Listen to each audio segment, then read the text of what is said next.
Do you think that people in Britain are concerned enough about what's happening in Southern Africa? Well, I think if British people really understood what is going on there, and if they're sufficiently horrified, they would allow themselves some time to say, how did it all start? And we in South Africa say it started with Britain. They had the opportunity to stop this thing happening. They missed that opportunity, they lost it. And they have landed the international community, not just the people of South Africa, not only the people of Southern Africa, but the whole international community with a very serious problem. Now, what is necessary is, of course, not to complain about what happened 75 years ago this year, but to do something about it now. And British people can do something about it now. But how can we do something? I mean, is our stake in South Africa still large enough for us to be an effective country? It's very large. Your stake in South Africa is very large. And if you made use of that, the results would be dramatic. Tell me what you mean. Well, from our position in South Africa, we see that the South African government, or the apartheid system, has drawn strength from its economic links with the outside world. It has thrived on investment that comes in from outside. If that were withdrawn, the regime would find it very difficult to operate. And Britain is a big investor, are you saying? Britain is a very big investor. And therefore we have said to Britain, as we have to the United States and other countries, that they should withdraw these investments, that they should sever economic links with South Africa, that they should participate in the imposition of sanctions on South Africa. Now, Britain's role would be very effective. But this is precisely what is missing. Where's your own personal resolve, steely resolve, come from there? What's your background? Where were you brought up? Well, I don't know whether my resolve has anything to do with my background, but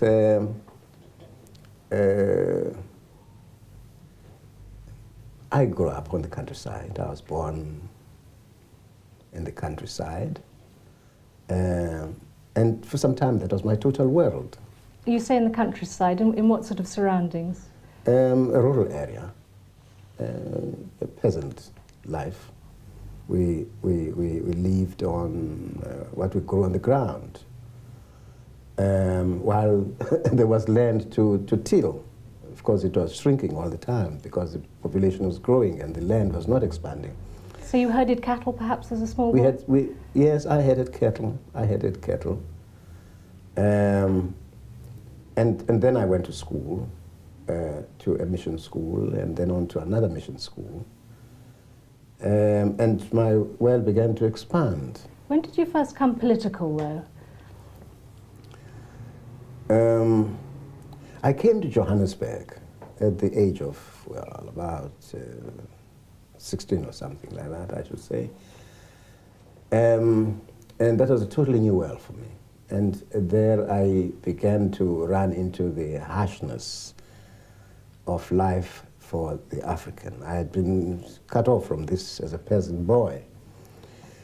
But I actually came into politics around well, the early 40s, I should say. I meant it more generally, actually. When did you first begin to feel this resentment against apartheid? I mean, when did you feel the harshness of the system, personally? Well, we felt resentment even before the apartheid system came. We could feel the effects of segregation against us. But it was sharpened. Of course, once we got into politics and we were getting involved, we're seeing more and more of this and understanding more clearly the role of the black man in the South African situation. But you've talked a lot about the violence of the system. I mean, did you suffer personally? I did. I was assaulted several times by the police. I've been arrested, of course. I've been locked up. I was even locked up the day before I was due to get married. Why? Just picked up because I had no passes, no documents to prove that I was entitled to be where I was. But this was much later, much later. Few black people, and I mean black people, colored people, people of Indian origin, Africans, few can escape the feeling that they are not humans in terms of those who govern them. The laws that are applied to them are laws that are meant for subhumans. You can't escape this. And this was the case even before you see, the coming of the apartheid regime in 1948 was a very sharp difference. But even before that, there was segregation. But there was a period, wasn't there, sort of in the 50s, that you wanted to be a priest. How difficult was it for you personally to make that change from non-violent protest, which was espoused, for instance, by Chief Luthuli very much, who was the president of ANC before you, and dedicate yourself to overthrowing, by whatever means, the apartheid system? Well, it was very difficult. You know, if you are being attacked, if you are being beaten up every day, if you are being shot at, if you are being insulted and subjected to inhumanities and indignities, and you're a man, you're a human being, and this is being done to you by another human being, you can put up with this for some time, but you do reach a point where you feel you must resist and you must fight back. Now, it was very difficult for us not to fight back when once you had this violent onslaught on a whole people. It was very difficult not to fight back, but we decided not to. We decided that we would remain non-violent, and as the years went by, it became increasingly difficult to be non-violent. But the violence was growing, which was increasing in relation to our determined resistance.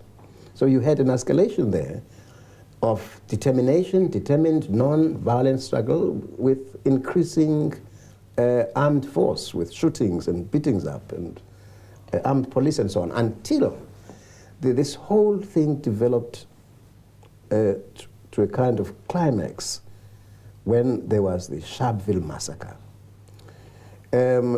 Beyond that, it was still more difficult not to be violent, but we still went on. Sharpeville, just let me recap, was when people were demonstrating in 1960 against the pass laws. They were demonstrating against the pass laws, and they were shot at and massacred. And so you're saying for you that there was no moral dilemma ever, even though you were a follower of Chief Luthuli, who said no violence, no dilemma for you in taking the ANC into a more active phase of its development? No, it wasn't a moral dilemma.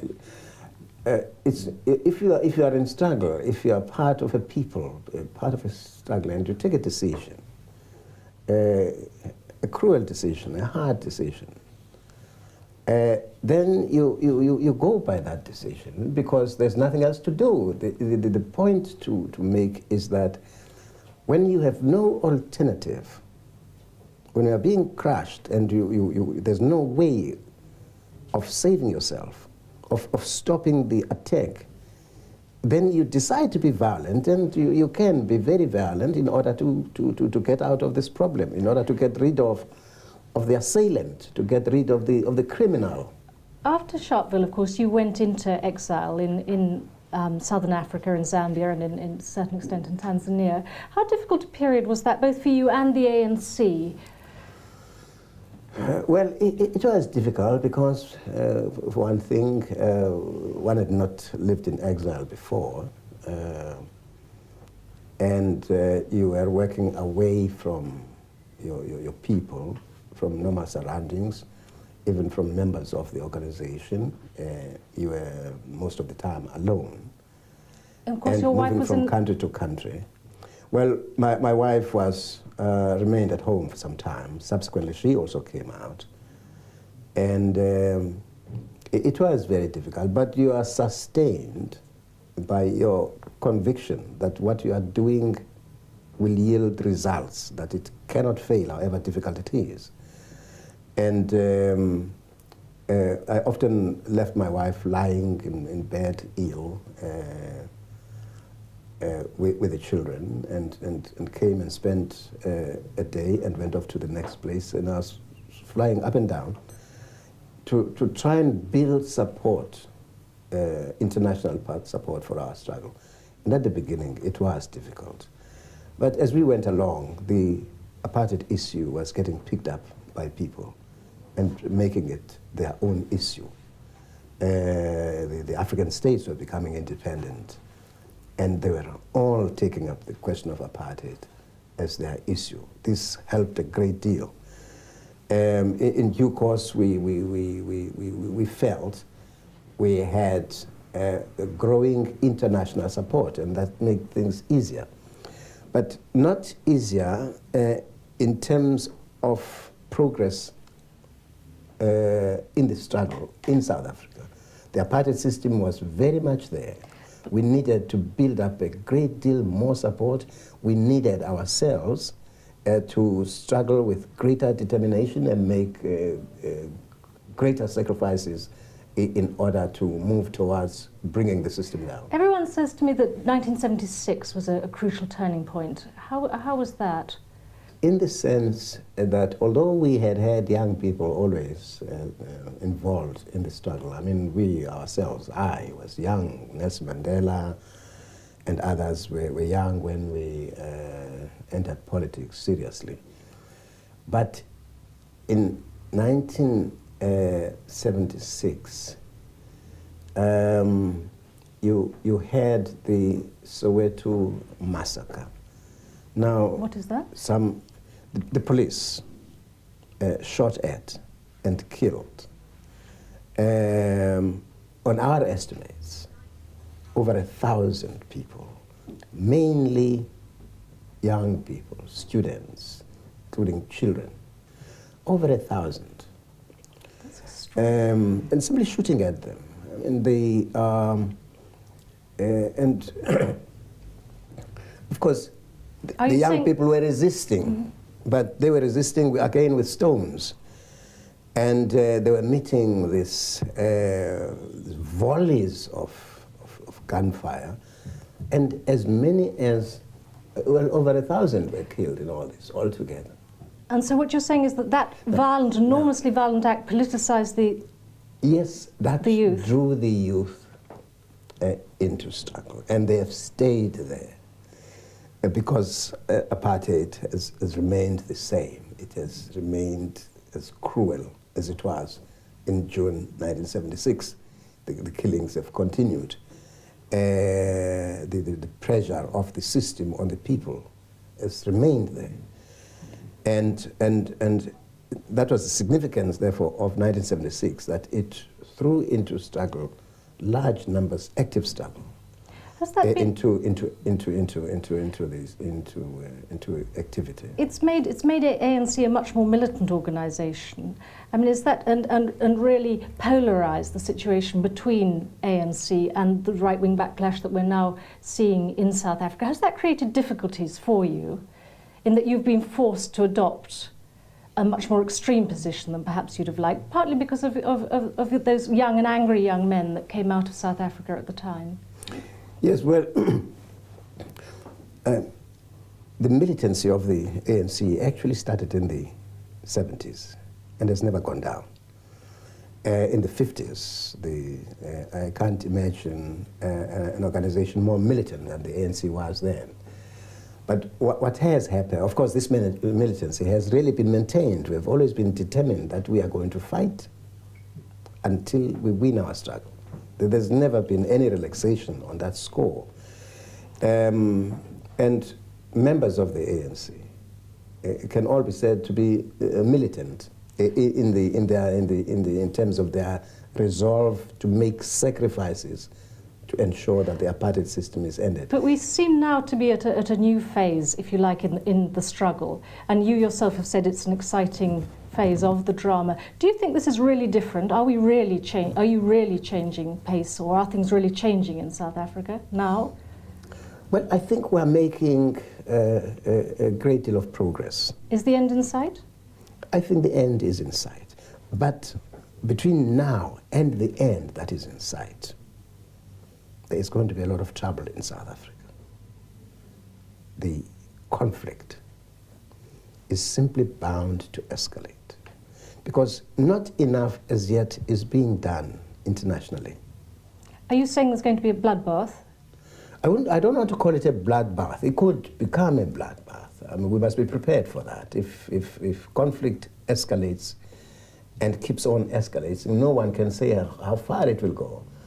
But it's possible to say that we can limit the extent to which the escalation goes if there are other forces coming into play apart from our own struggle inside South Africa. Yes. Our own struggle cannot avoid, we cannot avoid conflict, armed conflict. But you're saying quite directly, quite specifically, that sanctions could stop a bloodbath.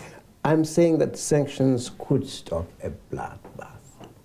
I am certain about this. We've always been sure that this is it. But if sanctions do not come and are not effective, then the only option we have is to fight with everything we have. And it then depends on how much pressure we can put on the regime. And the pressure we can put on the regime must be expressed in terms of struggle, of armed conflict, of escalating conflict. Doesn't the prospect, though, of uncontrollable violence worry you? Spontaneous violence? No. Because you've got a lot to lose, or whatever comes after. No. If the system is as violent as it is, it must be expected that it will breed violence, and one cannot always control the nature of that violence. Yes, but as a potential leader, you have to look not only to the present, surely, but also to the future. What society are you going to set up in South Africa? My first concern is to do everything possible to remove the apartheid system. We can't have the apartheid system. Just about anything is welcome as an alternative to the apartheid system. So that must be accepted, that the apartheid system must go. If we have to be violent for that purpose, we shall be. If perhaps part of that violence gets out of control, we will try and control it, but we might fail. But at the end of the day, we must be able to say, we've destroyed the apartheid system. Let me put it this way. When the armies of Europe marched against Hitler, many things went wrong there. Many things wrong. Wrong people were bombed and killed. Whole populations were leveled down. Whole cities were destroyed. Of old people, children, innocent people were simply sitting there. They were all leveled and they were all killed. In a way, this was uncontrolled violence because the idea was not to go and kill or destroy cities and kill hundreds and thousands of children. But the idea was to defeat Hitler. That was the objective. And nothing was going to stop the war until that had been achieved. The Americans exploded the Hiroshima bomb. That was a terrible thing. So what you're saying... But they were all, and we condemned them for it, but so it was part of the war which sought to destroy Nazism. So no compromise, one man, one vote must be established. But tell me, is there any room for negotiation on the time scale over which that must happen? Or are you asking for complete capitulation? No, we are not asking for complete capitulation. We don't think it's necessary. In 1979, Ian Smith came here and met leaders of the liberation movement of Zimbabwe. There was a war going on there.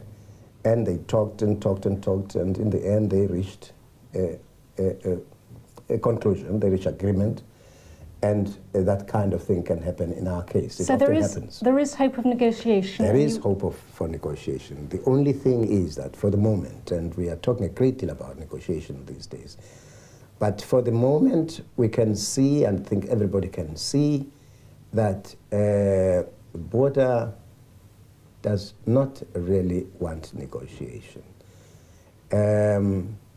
He does not want to talk to the ANC.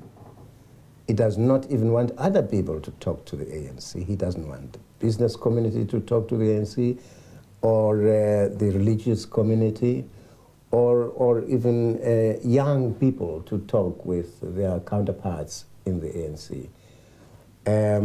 He is insistent on repression. So the end isn't in sight? So the end isn't in sight. We have said, release Nelson Mandela. Let Nelson Mandela and other political prisoners and leaders come out of jail and be part of a process which could quite conceivably lead to negotiation. He has refused to do that. Lift the state of emergency. He's not lifting it, he's extending it. So as of now, all we can say is that perhaps at some point he will be convinced that it is in his own interests to talk, and talk about a new system in South Africa. We're almost out of time. I'd like to end, if I may, personally. Are you still a practicing Christian after all you've been saying? Well, a practicing Christian, I suppose, is a person who goes to church every Sunday. I don't. I find myself there now and again. But I have a very strong Christian background. My parents were devoted Christians. I went to mission schools. I went to the university and stayed in a hostel run by the Anglican Church. I came back to teach in a mission school. So we have had all this. But the priority now, I even offered myself for the ministry. I was put out by the intensity of the struggle and the demands of the struggle. And that is the priority at the moment, is to get freedom for my people. Do you fear for your own life? No. No, not at all. The offices in which we're sitting have been bombed? Not at all? Does your wife worry about you? Well, I'm sure she does. She does. Every wife would. She does. The children do. Everybody else do. My colleagues worry about me in the ANC. But I myself expect, I really do expect, that I will be killed by the regime or its agents. And perhaps there's nothing one can do about that. One doesn't worry about these things. If you have a struggle to fight, it has all got its dangers and hazards. And it even involves getting assassinated. But that's no deterrent. You've got to go for the objective that we've set ourselves, and that is what I'm doing.